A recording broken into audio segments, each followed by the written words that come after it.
यात्रियों की सुविधा और सुरक्षा की दिशा में बड़ी पहल करते हुए deputy CM doctor Premchand Bairwa ने परिवहन भवन में व्हीकल लोकेशन ट्रैकिंग सिस्टम का शुभारंभ किया। उन्होंने कहा कि इस परियोजना के माध्यम से प्रदेश में संचालित सार्वजनिक सेवाओं के वाहनों की रियल टाइम निगरानी और यात्री सुरक्षा सुनिश्चित होगी। उसी के ऊपर ये रिपोर्ट है। प्रदेश की परिवहन व्यवस्था को अधिक मजबूत और सुरक्षित बनाने की दिशा में राज्य सरकार सभी संभव प्रयास कर रही है।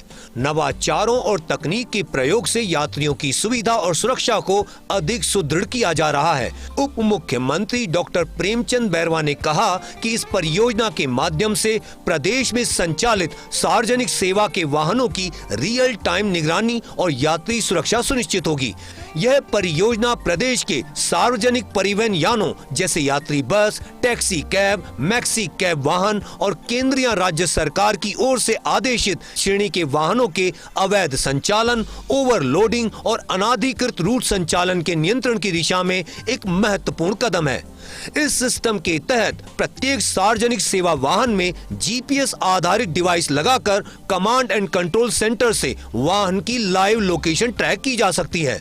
प्रशासनिक निगरानी के लिए इसमें उपलब्ध डैशबोर्ड के माध्यम से वाहन की गति, रूट, स्टॉपेज और डिवाइस की कार्यशीलता जैसी जानकारियां रियल टाइम में प्राप्त होती हैं। इसके इमरजेंसी रिस्पांस सिस्टम के तहत संचालित पैनिक बटन से यात्रियों को आपात स्थिति में स्टेट ERSS से त्वरित सहायता प्रदान की जा सकेगी। जितने भी हमारी ट्रांसपोर्ट की गाड़ियां, पैसेंजर गाड़ियां हैं, उनमें एक पैनिक बटन लगेगा।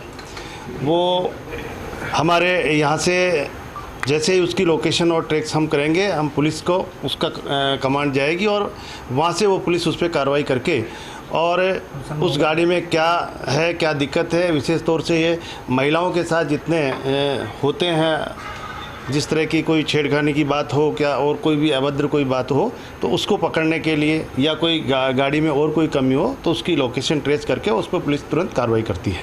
यह पहल विशेष रूप से महिलाओं और अन्य संवेदनशील यात्रियों की सुरक्षा को ध्यान में रखकर शुरू की गई है। प्रदेश में लगभग 2.5 लाख सार्वजनिक सेवा वाहनों पर यह डिवाइस एंड पैनिक बटन लगाए जाएंगे। वर्तमान में राजस्थान राज्य पथ परिवहन निगम की 892 बसों में AIS 140 मानक की VLT device and panic button लगाकर VLTS सिस्टम को एक्टिवेट किया जा चुका है। महिलाओं और बच्चों की यात्रा सुरक्षित करने के लिए परिवहन विभाग ने VLTD प्रोजेक्ट की शुरुआत की है, जिसके अभय कमांड सेंटर का उद्घाटन आज deputy CM doctor Premchand Bairwa ने किया।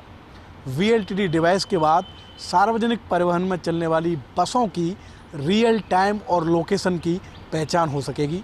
कैमरामैन गिरीश के साथ Shivendra Pratap Singh Parmar, first India news, Jaipur.